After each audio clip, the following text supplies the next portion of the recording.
ఓం శ్రీ గురుభ్యో నమ. ఓం శ్రీ మాత్రే నమ. ఆగస్టు 1వ తారీఖు నుంచి అక్టోబర్ 3వ తారీఖు వరకు కూడా రమారమి 64 రోజుల పాటు రాహు ధనిష్ఠా నక్షత్రంలో కుంభరాశిలో సంచారం చేయటం వల్ల ఎలాంటి ఫలితాలు జరగబోతున్నాయి? ఆగస్టు 1వ తారీఖున రాత్రి 12:44 నుండి రాహు ధనిష్ఠా నక్షత్రంలో కుజ నక్షత్రంలో కుంభరాశిలో సంచారం చేయటం వల్ల ఈ 64 రోజుల పాటు మేషాది ద్వాదశ రాశుల వాళ్ళకి ఎలాంటి ఫలితాలు జరగబోతున్నాయి? విదేశీయానము, వృత్తి, ఉద్యోగము, అలానే వ్యాపారము, అలానే విద్య, కోర్టు సమస్యలు, అలానే వాహనాలు కొనుగోలు చేయటం, రకరకాల వ్యాపారాలు, ఇళ్ళు కన్స్ట్రక్షన్స్, అలానే రుణాలు, లోన్లు, అప్పులు, ఇలాంటివన్నీ కూడా అంటే ఆరోగ్యపరంగా ఉండే ఇబ్బందులు, ఆరోగ్యం ఎలా ఉండబోతుంది, విదేశాలకు వెళ్ళబోతున్నారా, జాబ్ పరంగా ఎలా ఉండబోతుంది, ఇవన్నీ కూడా మేషాది ద్వాదశ రాశుల వాళ్ళకి ఏ విధంగా ఉండబోతున్నాయి, రాహు యొక్క బలం వల్ల ఎలాంటి ఫలితాలు జరగబోతున్నాయి, ఇవన్నీ కూడా గోచార రీత్యా చెప్పబడే ఫలితాలు అంటారు. This is the transit system అంటారు. అంటే ఈ 64 రోజుల పాటు రాహు యొక్క ప్రభావం ఏంటి, రాహు వల్ల మంచి జరుగుతుందా, చెడు జరుగుతుందా, ఎలాంటి ఫలితాలు వస్తాయి, మిశ్రమైన ఫలితాలు వచ్చే అవకాశం ఉందే, విదేశాలకు వెళ్ళగలుగుతున్నారా, కంపెనీ త్రూ వెళ్ళగలుగుతున్నారా, లేకపోతే మామూలుగా ఎడ్యుకేషన్ పరంగా వెళ్ళగలుగుతున్నారా, ఏ విధంగా ఉండబోతుంది? ఎందుకంటే శనివత్ రాహు అంటారు. అంటే శని ఇచ్చే ఫలితం ఏదైతే ఉంటుందో అదే ఫలితాన్ని రాహు ఇస్తున్నాడని అర్థం. సహజంగా గోచార రీత్యా ఏమిటి అని అంటే దీని యొక్క రిజల్ట్స్ ఏంటంటే, ఎవరైతే రాశి వాళ్ళు ఉంటారో ఆ రాశి దగ్గర నుంచి 3, 6, 11 స్థానాల్లో స్వఫలితాన్ని ఇస్తాడని, అలానే మిగతా స్థానాల్లో మిశ్రమైన ఫలితాలు, మిగతా స్థానాల్లో చెడు ఫలితాలను ఇచ్చే అవకాశం ఉంటుంది. మనం ఎలాంటి జాగ్రత్తలు తీసుకోవాలి, ఎలాంటి ప్లానింగ్ ఉండాలి, ఎలాంటి నిర్ణయాలు తీసుకోవాలి, ఎలాంటి పరిహారాలు చేసుకోవాలనేది మనం తెలుసుకుందాం. మేషాది ద్వాదశ రాశుల వాళ్ళకి ఎలాంటి ఫలితాలు జరగబోతున్నాయో ఒకసారి తెలుసుకుందాం. మకర రాశి వారికి ఏ విధంగా ఉండబోతుంది? మకర రాశి వారికి రాహు ధనిష్ఠా నక్షత్రమైన కుజుడు నక్షత్రంలో ఉండటం వల్ల ఇక్కడ కుటుంబ పరంగా ఇబ్బందులు కలగకుండా చూసుకోండి. విదేశీయ ప్రయాణాలు, అలానే కీర్తి ప్రతిష్టలు బాగా పెరగటం ఒకటి, బంధువైరము, బంధువులతోటి కొంత వైరం రాకుండా చూసుకోండి. బంధువులతో దైవ దర్శనాలు, క్షేత్ర దర్శనాలకు వెళ్ళటం ఒకటి, సుఖశాంతులతో ఉంటే కుటుంబంలో సౌఖ్యము, ఆరోగ్యము, అలానే వీరు అనుకున్న పనులన్నీ కూడా సక్సెస్ కావటం, గౌరవ మర్యాదలు బాగా పెరిగే అవకాశాలు ఎక్కువ ఉంటాయి. కానీ కుటుంబ పరంగా అప్పుడప్పుడు చిక్కులు వచ్చే అవకాశం కూడా ఉంటుంది వీళ్ళకి. అంటే భార్యాభర్తల మధ్యలో కూడా భిన్నమైన అభిప్రాయాలు కలిగే అవకాశాలు ఉంటాయి. అలాంటి అభిప్రాయాలు లేకుండా వైఫ్ అండ్ హస్బెండ్ రిలేషన్లో బాగా మంచిగా ఉండడానికి ప్రయత్నం చేయాలి.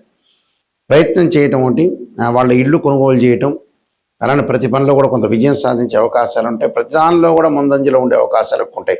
శుభ కార్యక్రమాల్లో పాల్గొంటారు. గృహ ఉపకరణ వస్తువులు కూడా కొనుగోలు చేయటం, విదేశాలకు వెళ్ళే అవకాశాలు కూడా ఖచ్చితంగా ఉంటాయి. వీళ్ళు తప్పకుండా అమ్మవారిని ఆరాధన చేయాలి. దుర్గా అమ్మవారిని ఆరాధన చేసి కుంకుమార్చన చేసుకోవాలి. చక్కగా కాత్యాయనాయుధే కన్యాకుమార్దీమే తన్నో దుర్గ ప్రచోదయాత్ అనే మంత్రం చక్కగా చదువుకోవటం వల్ల వీళ్ళకి మంచి జరిగే అవకాశాలు ఖచ్చితంగా ఉంటాయి. ఈ రాహుకేతుల యొక్క ప్రభావము, పరస్పర దృష్టి వల్ల కూడా మనం చిన్నమస్తాదేవి, ధూమవతి యొక్క స్తోత్రాలు పాలన చేయటం కూడా చాలా ఇంపార్టెంట్ ఇక్కడ. అలానే రాహుకి అధిదేవత, ప్రతిదేవత, అధిష్టాన దేవతలు, అంతరిక్ష దేవతలు ఉంటారు. ఇక్కడ ఈ అంతరిక్ష దేవతల్లో ఏదైతే మనకి రాహుకేతుల వల్ల కొంతమందికి జాతకంలో సర్పదోషాలు ఉండటం, రాహుకేతుల మధ్యలో మిగతా గ్రహాలన్నీ కూడా బంధించబడి ఉంటే దాన్ని కాలసర్పదోషం అంటారు. అంటే 12 రకాల కాలసర్పదోషాలు ఉంటాయి. అలానే పంచమంలో రాహు ఉన్నా, పంచమంలో కేతు ఉన్నా కూడా మనకి సర్పదోషం ఏర్పడుతుంది. కానీ సర్పదోషం వేరు, కాలసర్పదోషం వేరు. దాని మీదే నేను ఇండియాలో మొట్టమొదటగా పుస్తకం రాసింది. కాలసర్పయోగం అని బుక్ రాశాను. మోహన్ పబ్లికేషన్ రాజమండ్రి వాళ్ళ దగ్గర ఆ పుస్తకం అనేది లభిస్తుంది. తర్వాత నెక్స్ట్ కాలసర్పయోగ చంద్రిక రాశాను నేను. రాహుకేతులు, ఛాయాగ్రహాలు, ఇలాంటి పుస్తకాలు రాజమండ్రిలో కోటకమంలో మోహన్ పబ్లికేషన్ వారి దగ్గర దొరుకుతాయి, మా దగ్గర కూడా లభ్యమవుతాయి. అయితే ఈ కాలసర్ప దోషాల్లో 12 రకాల కాలసర్ప దోషాలు ఉంటాయి. 12 రకాలకి రెమెడీస్ అనేవి కూడా ఉంటాయి, భయపడాల్సిన పని లేదు. అయితే జాతకంలో అసలు సర్పదోషం ఉందా లేదా, కాలసర్పదోషం ఉందా లేదా అనేది నిజంగా తెలుసుకోవాలి. ఈ మధ్యకాలంలో ఏ ప్రాబ్లం వచ్చినా కూడా కాలసర్పదోషం మీద పడేస్తున్నారు. కాలసర్పదోషం కూడా గజకేశ్వర యోగము, చంద్రమానంగళ యోగాలు, రవిబుధాదిత్య యోగాలు, లక్ష్మీ యోగాలు ఉంటే కూడా కాలసర్ప యోగం అనేది తగ్గుతుంది అని అర్థం, తగ్గిపోతుంది అని అర్థం. కొన్ని గ్రహాలు రాహుతో కంజంక్షన్ అయ్యి రాహు కంటే ముందుంటే కూడా ఆ కాలసర్ప యోగ దోషం అనేది విఫలమవుతుంది అని అర్థం. అంటే ఇవన్నీ కూడా తెలుసుకోవాలి. ఉంది అని అనుకుంటే ఎంబటే ఉంది అనేది కాదు, అక్కడ ఉందా లేకపోతే ఏదైనా ఎగ్జంప్షన్ అయిందా అనేది కూడా చూసుకోవాలి. ఇక్కడ రాహు వచ్చేటప్పటికల్లా సర్పదేవతను సుబ్రహ్మణ్య స్వామిని ఆరాధన చేయాలి. అంటే ఎలాంటి మంత్రాలు అంటే తత్పురుషాయుధే మహాసేనాయుధీమే తన్నో షణ్ముఖ ప్రచోదయాత్ అనే మంత్రాన్ని చక్కగా, అలానే నాగరాజాయుధే పృథ్వీధరాయుధీమే తన్నో సర్ప ప్రచోదయాత్ అనే మంత్రాన్ని చక్కగా చదువుకోవటం. అలానే శనివారం కానీ ఆదివారం కానీ 2 జంట సర్పాలను దానం చేయటం. అలానే ఓం నమో అస్తు సర్పేభ్య ఏకే చ పృథ్వీమనో ఏ అంతరిక్షే ద్వితీయేభ్య సర్పేభ్యో నమః అనే మంత్రాన్ని కూడా, అంటే అంతరిక్షంలో ఉండే సర్పాలకి భూమి మీద ఉండే సర్పాలకి నమస్కారం చేస్తున్నాను దాని అర్థం. అలాగా ఈ వేదోక్త మంత్రం కూడా చక్కగా వచ్చిన వాళ్ళు చదువుకోవచ్చు, తప్పులేదు. అలా లేక సర్పగాయత్రి మంత్రాలు. అలానే రాహుకి శ్లోకాలు కొన్ని ఉంటాయి. అర్ధకాయం అంటే అర్ధకాయం శ్లోకం ఒకటి ఉంటుంది, అందరికీ కూడా ప్రతి పంచాంగంలో ప్రతి చోట కూడా ఉంటుంది. ఆ శ్లోకాన్ని కూడా మీరు చదువుకోవచ్చు, తప్పులేదు. అలానే ఇక్కడ ప్రతిదీ కూడా మనం మంత్రం ఉచ్చారణతో పాటు చక్కగా నవగ్రహాల యొక్క ప్రదర్శన చేయాలి.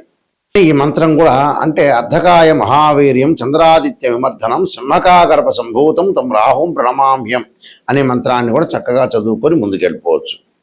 అలానే ఈ చిన్నమస్తాదేవి దోమవతి స్తోత్రాలు కూడా మనం పారాయణం చేసుకోవచ్చు చక్కగా. రాహు అధిష్టాన దేవతని దుర్గా అమ్మవారిని కూడా కాత్యాయనాయుధే కన్యాకుమార్దీమే తన్నో దుర్గి ప్రచోదయాత్ అనే మంత్రాన్ని కూడా చక్కగా చదువుకోవడం మంచిది. ఎప్పుడైనా సరే ఒక ఆస్ట్రాలజర్ని అప్రోచ్ అయినప్పుడు నిజాన్ని తెలుసుకోవడం చాలా ఇంపార్టెంట్. ఇక్కడ చాలామంది కూడా ఏం చేస్తున్నారంటే ఏదో నిజాన్ని తెలుసుకోకుండా మన జాతకాన్ని అప్రోచ్ అయినప్పుడు ఏదో రకంగా ఒక పాజిటివ్గా చెప్పండి అనే వ్యక్తులు కూడా చాలామంది ఉంటారు. ఎక్కువ మంది ఈ ప్రపంచంలో జనాభాలు ఎక్కువగా పాజిటివ్ని ఆలోచన చేస్తారు. ఆ పాజిటివ్ ఆలోచన చేయటం వల్ల ఫెయిల్ అయిపోయారు. పాజిటివ్ ఎంతవరకు ఆలోచన చేయాలో దానికి కూడా ఒక లిమిట్ ఒకటి ఉంటుంది. ఎప్పుడైనా సరే ఒక నెగిటివ్ను మనం పాజిటివ్ చేసుకోవటం ఎలాగా, నిజం తెలుసుకోవటం ఎలాగా. నిజం అనేది నిప్పు లాంటిది, సత్య దూరం అంటారు. అంటే మనం ఎప్పుడు కూడా సత్యానికి దూరంగా ఉండకూడదు, నిజాన్ని తెలుసుకోవాలి. అసత్య ధోరణిలో ఉంటే మనం మోసం చేసుకున్న వ్యక్తులం అవుతాం. అందువల్లే మనిషి ఫెయిల్ కావటానికి ఎక్కడో తెలిస్తే ఎక్కడో కారణం కాదు. భగవంతుడు గ్రహాల కంటే ముందు ఫెయిల్ కావటానికి మనిషి ఏంటంటే అతను ఇన్ టైంలో వర్క్ చేయడు, నిజాన్ని తెలుసుకోలేడు. డబ్బులు దేనికి ఖర్చు పెట్టాలో దానికి ఖర్చు పెట్టకపోవటం కూడా ప్రాబ్లమే. ఇక్కడ మనిషి ఫెయిల్ కావటానికి నిజం చెప్పాలంటే భగవంతుడు సాక్షిగా నిజం చెప్పాలంటే ఫెయిల్ అయ్యేది ఏంటంటే మనిషి యొక్క వ్యక్తిత్వం ఫెయిల్ అవుతుంది. ఒక సైకలాజికల్గా ఎన్నో జాతకాలు మేము పరిశీలన చేసిన తర్వాత ఎంతో మనుషుల్ని మేము రీసెర్చ్ చేసిన తర్వాత మేము వంశపారంపర్యంగా చెప్పేవాళ్ళం. మేము రీసెర్చ్ చేసిన తర్వాత తెలిసిన మెథడ్ ఏమిటి అంటే ఒక మనిషికి 1,00,000 రూపాయలు ఉన్నాయంటే ఆ 1,00,000 రూపాయలకి ఒక అబ్బాయి పెళ్లి చేయాలంటే మ్యారేజ్ బ్యూరోలో డబ్బులు అడిగారని మ్యారేజ్ బ్యూరోలో డబ్బులు ఇవ్వలేకపోవటం, అదే 1,00,000 రూపాయలు పెట్టి సెల్ కొనటం, ఒక 10,000 రూపాయలు ఒక డాక్టర్ స్కానింగ్ రాస్తే స్కానింగ్ చేయకపోవటం, ట్యాబ్లెట్లు వాడకపోవటం, అదే 10,000 పెట్టి ఎంజాయ్మెంట్ చేయటం. అంటే వీళ్ళు అసలు సరైన దానికి ఖర్చులు చేయరు. ఎందుకంటే ఇప్పుడు అబ్బాయి పెళ్లి కావాలి, అమ్మాయి పెళ్లి కావాలి, చాలా ఇంపార్టెంట్. ఇక్కడ సంబంధ బాంధవ్యం ఇంపార్టెంట్. ఏది మనకి డబ్బులతోటి మన దగ్గర ఉన్న 10,000 దేనికి ఖర్చు పెట్టాలని తెలిసిన వాడే సూపర్ స్టార్. అంటే మన వాళ్ళు లేట్ చేస్తుంటారు, పెళ్ళిళ్ళప్పుడు లేట్ చేయటమే. 40 ఏళ్ళప్పుడు కూడా కొడుకు పెళ్లి చేయాలంటే ఆలోచన చేసే తల్లిదండ్రులు ఉన్నారు. 35 ఏళ్ళకు కూడా అమ్మాయి పెళ్లి చేయాలంటే డబ్బులు ఎందుకు ఖర్చు అవుతాయని ఆలోచన చేసే వ్యక్తులు ఉన్నారు. డాక్టర్ దగ్గరికి ఎందుకులే వెళ్ళటం అనే వ్యక్తులు చాలామంది ఉన్నారు. అంటే మన వ్యక్తిత్వమనే మన ఫెయిల్ అవుతుందండి. అంటే నిజంగా అయితే భగవంతుడి మీద ఎక్కువగా పడేస్తున్నాం, కానీ నిజం చెప్పాలంటే మన వ్యక్తిత్వమే ఫెయిల్ అవుతుంది. వ్యక్తిత్వంలోనే అట్టర్ ఫెయిల్ అయ్యారు మనుషులు. ఇది 100% కాదు, దీనికి ఎంత పర్సెంటేజ్ క్యాలిక్యులేట్ చేసినా కూడా కరెక్ట్. అది నేను చాలామంది అనాలిసిస్ చేశా. ఒక్కొక్క మనిషిని మనం తీసుకునేటట్టయితే ఆ మనిషి ఎందుకు ఫెయిల్ అయ్యాడంటే ఓ వ్యాపారం చేస్తుంటాడు, కరెక్ట్ ఆస్ట్రాలజీని అప్రోచ్ అయ్యి మంచి వ్యాపారం చేయడు. ఒకవేళ మన దగ్గర డబ్బులు ఉన్నాయనుకోండి, ఇల్లు కొనుక్కోండి, స్థలాలు కొనుక్కోండి అంటే కొనుక్కోడు, వడ్డీలకు ఇవ్వడానికి రెడీ అవుతాడు. ఫెయిల్ కావటానికి ఏమిటంటే ఇదే కారణాలు. 12 కాపురానికి 12 సూత్రాల్లాగా వీళ్ళు ఫెయిల్ కావడానికి జీవితంలో ఉద్యోగము, వ్యాపారంలో చేయాల్సిన పనులు చేయరు వీళ్ళు. చాలామందిని మేము చూసాం, ఎన్నో కోట్ల రూపాయలు పెట్టుబడులు పెడుతుంటారు, ఎవరికో ఇస్తుంటాడు, తన కూతురు పెళ్లి కూడా చేయలేడు. చివరికి తన కూతురు పెళ్లి చేయడానికి మ్యారేజ్ బ్యూరోలో 10,000 ఇవ్వలేని వ్యక్తులు కూడా ఉన్నారు. కోట్ల రూపాయలుండి. మనిషి డబ్బును దేనికి ఖర్చు పెట్టాలో తెలిసిన వాడే స్థితప్రజ్ఞుడు అంటారు. అంటే వాస్తవంగా అయితే భగవద్గీతను ఉటంకించా నేను. నిజాన్ని తెలుసుకోవటం చాలా ఇంపార్టెంట్. ఇక్కడ నిజం తెలుసుకోలేకపోతే అబద్ధపు ముసుగులో ఉంటే జీవితం ఎప్పుడైనా ఒకటే. ఎన్నిసార్లు తిరుపతికి వెళ్ళినా, ఎన్నిసార్లు శ్రీశైలానికి వెళ్ళినా, ఎన్నిసార్లు భగవంతుడు కొలిచినా వాడి జీవితం అంతే ఉంటుంది. నిజాన్ని తెలుసుకొని ముందుకు వెళ్ళండి. నిజం అనేది చాలా నిప్పు లాంటిది. అయితే ఈ విషయాలన్నీ కూడా ఒక ఆస్ట్రాలజర్ని అప్రోచ్ అయినప్పుడు నిజాన్ని తెలుసుకోండి.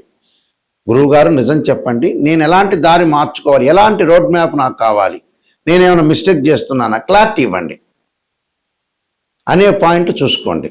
కొంతమంది 40 ఏళ్ళు వచ్చినా కూడా మా దగ్గరికి వచ్చినప్పుడు వాళ్ళు స్పందించట్ల. 42 ఏళ్ళు వచ్చి ఆతృత పడాలి. తల్లికి 70 ఏళ్ళు వచ్చి కొడుకును పెళ్లి చేయాలన్నప్పుడు ఒక ఎగ్జాంపుల్ మొన్ననే వచ్చింది. ఆమె అసలు ఆతృతే లేదు. ఆమె ఇంకా బతికుంటుంది అని అనుకుంటుంది, 100 ఏళ్ళు 200 ఏళ్ళు. అబ్బాయికి పెళ్లి చేయాలి, నా వయసు తీరిపోతుందనే మూమెంట్ అసలు వాళ్ళకి అసలు ఏంటని తెలియట్లేదు అసలు. ఎందుకునో మరి ఆశ్చర్యకరమైన విషయాలు ఇవన్నీ కూడా. నిజం చెప్పాలంటే మనం తొందరగా చనిపోతున్నాము, తొందరగా పిల్లగాడి పెళ్ళిళ్ళు, అమ్మాయి పెళ్లి చేయాలి, వాళ్ళ ఉద్యోగ పరంగా కానీ ఎడ్యుకేషన్ పరంగా సెటిల్మెంట్ చేయాలని చాలామంది కూడా ఆతృత లేదు. ఇంకా ఎక్కువ ఏదో సినిమాలో బ్రహ్మానందం 500 సంవత్సరాలు బతికినట్టుగా అని భావిస్తున్నారేమో, అర్థం కావట్లేదు నాకు కూడా. ఎందుకంటే 60 ఏళ్ళు రాగానే వెంబటే బ్యాగు సర్దుకొని రెడీగా ఉండాల్సిందే మనిషి. ఇలాంటి విషయాలను తొందరగా మీరు అలర్ట్ కావండి. అలర్ట్ అయ్యి తొందరగా చేయాల్సిన పనులన్నీ కూడా చకచకా చేసుకొని ముందుకు వెళ్ళటం చాలా ఇంపార్టెంట్. అయితే నేను కాలసర్పయోగము, కాలసర్పయోగ చంద్రిక, రాహుకేతులు, ఛాయాగ్రహాలు, బృహత్ పరిహార సింధు, జాతక చంద్రిక, వివాహ మార్తాండము, పుత్రగణపతి వ్రతము, ఈ పుస్తకాలన్నీ కూడా రాశాను. ప్రొటెక్షన్ ఆఫ్ ఆస్ట్రాలజీ, అలానే ట్రాన్సిట్ ఆఫ్ రిజల్ట్స్, ఈ పుస్తకాలన్నీ కూడా మా దగ్గర లభ్యమవుతాయి. రాజమండ్రిలో మోహన్ పబ్లికేషన్ వారి దగ్గర కూడా లభ్యమవుతాయి. అలానే మా వెబ్సైట్ www.nayakanti.com, nayakanti.in చూడండి. ఒక జాతకాన్ని, ఒక బర్త్ చార్ట్కి ట్రాన్సిట్ సిస్టానికి చాలా లాట్ ఆఫ్ డిఫరెన్స్ ఉంటుంది. బర్త్ చార్ట్లో ఏంటంటే 12 భావాదులు, రాస్యాధిపతులు, అలానే ఏదైతే ఆ గడిలో ఏదైతే గ్రహం ఉంటుందో ఇవన్నీ కూడా మ్యాథమెటికల్గా క్యాలిక్యులేషన్ వేయాలి. భావాధిపతులు అంటే తనుభావానికి రవని, ద్వితీయ భావానికి గురువని, తృతీయ భావానికి కుజుడని, చతుర్థ భావానికి చంద్రుడు బుధుడని, పంచమ భావానికి గురువని, ఇలా 12 భావాధిపతులు అంటే ఇంటి ఓనర్ అని అర్థం. రాస్యాధిపతులు ఉంటారు. ఆ రాస్యాధిపతి ఎవరంటే బిల్డరు. అక్కడ ఏదైతే గ్రహం ఉంటుందో ఆ గ్రహం టెనెంటు అని అర్థం.